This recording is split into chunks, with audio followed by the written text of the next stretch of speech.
Assalamualaikum warahmatullahi wabarakatuh.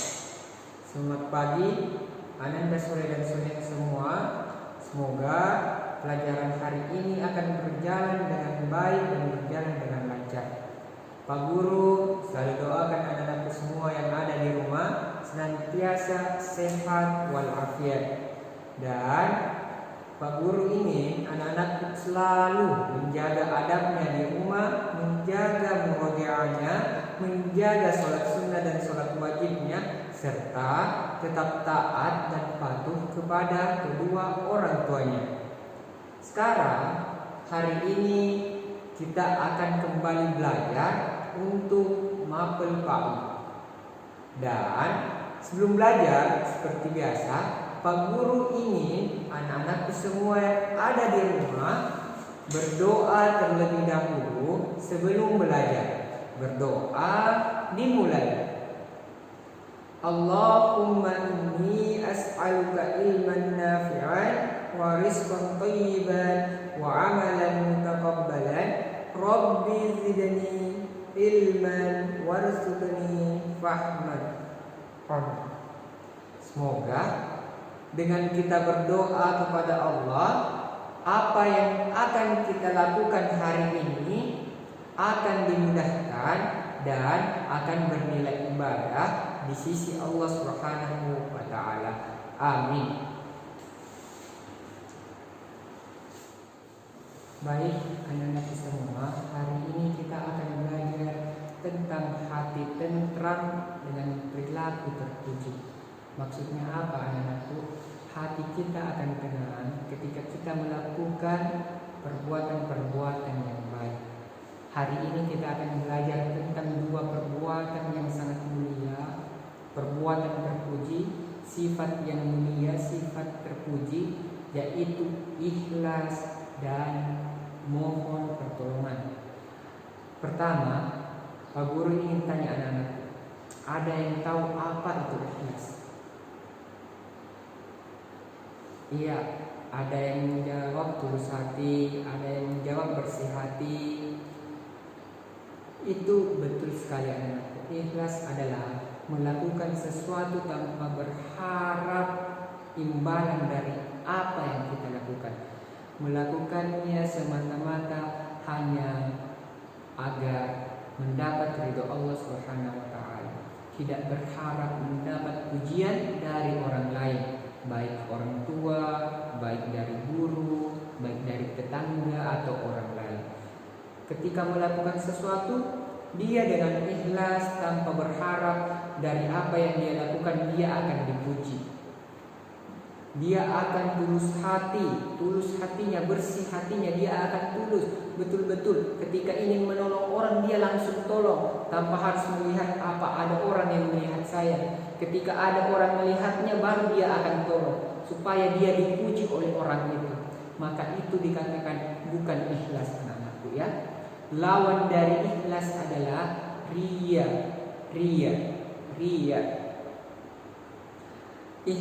Jika ikhlas adalah melakukan sesuatu tanpa mengharapkan imbalan atau balasan, maka riya adalah melakukan sesuatu supaya berharap dia mendapatkan pujian dari orang lain. Itu adalah sesuatu yang dilarang oleh Allah Subhanahu wa taala dan sangat dilarang dalam agama kita. Pak Guru harap anak-anakku tidak ada yang memiliki sifat riya itu. Pak Guru harap anak-anakku selalu mempunyai hati yang ikhlas, tulus hati dan bersih hati, menolong, membantu dengan niat ingin meringankan orang lain tanpa mengharapkan pujian dari orang lain. Anak-anakku bisa melihat bahwa ikhlas disebutkan dalam surah Al-Bayyinah ayat ke-5. Anak-anakku bisa lihat dan atau bisa baca di rumah atau dengarkan Pak Guru. A'udzu billahi minasy syaithanir rajim. Bismillahirrahmanirrahim.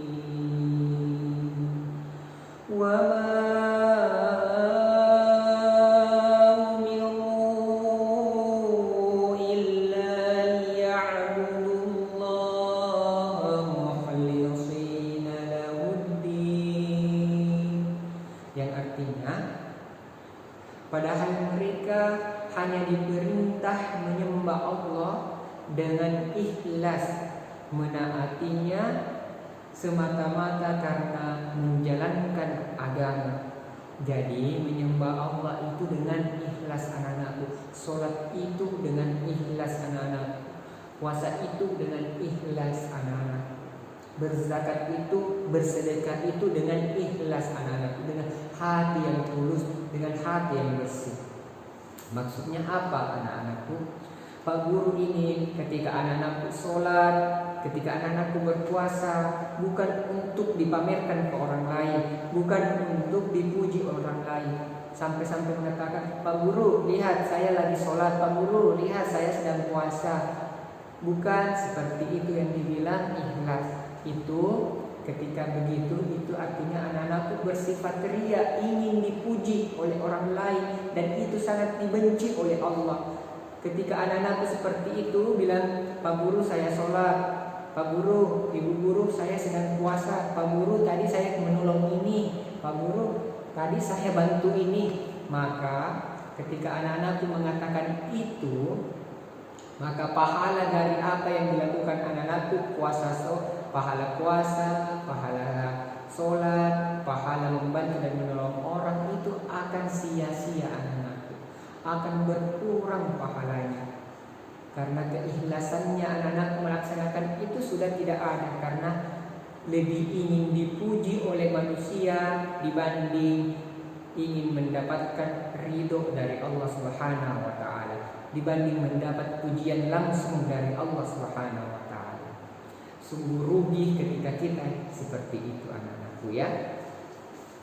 Sekarang anak-anakku silahkan dibuka bukunya halaman 102. Di halaman 102 anak-anakku bisa lihat perilaku ikhlas dalam kehidupan sehari-hari.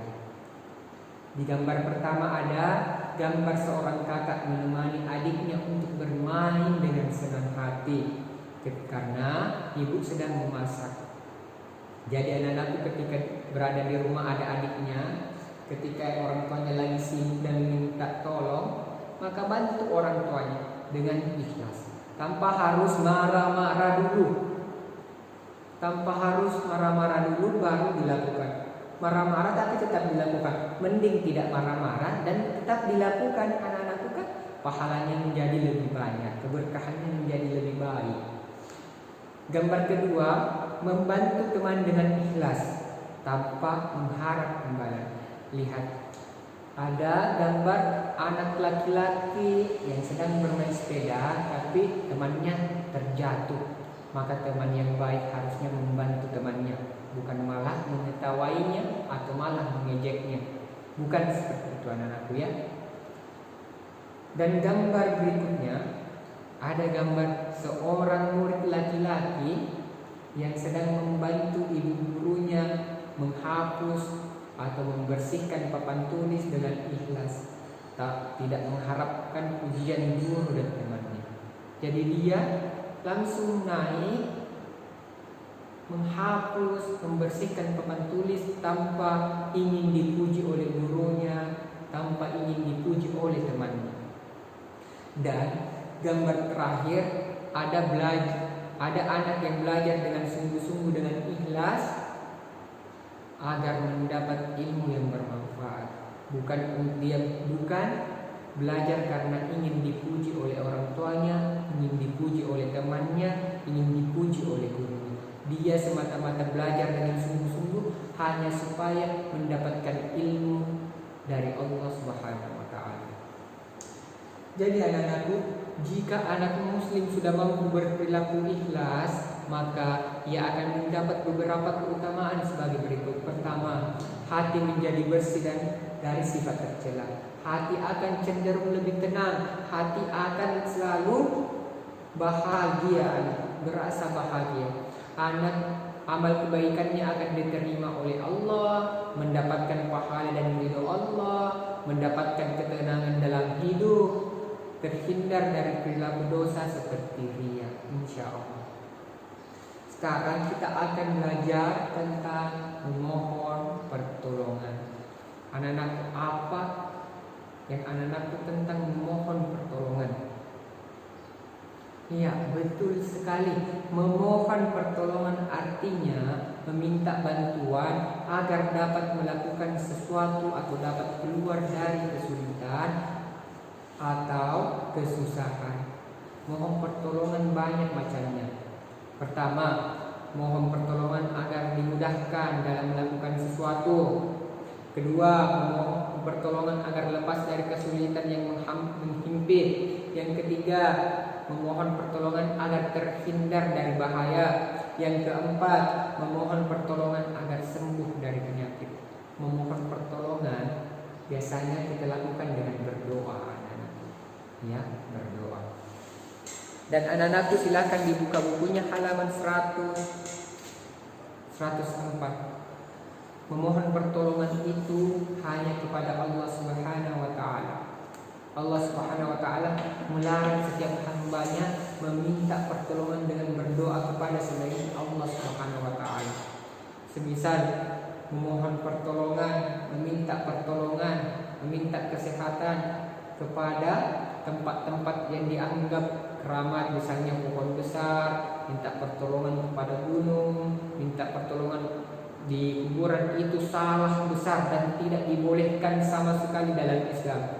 Itu termasuk perbuatan syirik atau menyekutukan Allah. Itu syirik adalah dosa yang paling besar, anak-anakku, yang tidak diampuni jika anak-anakku tidak bertobat dengan sungguh-sungguh.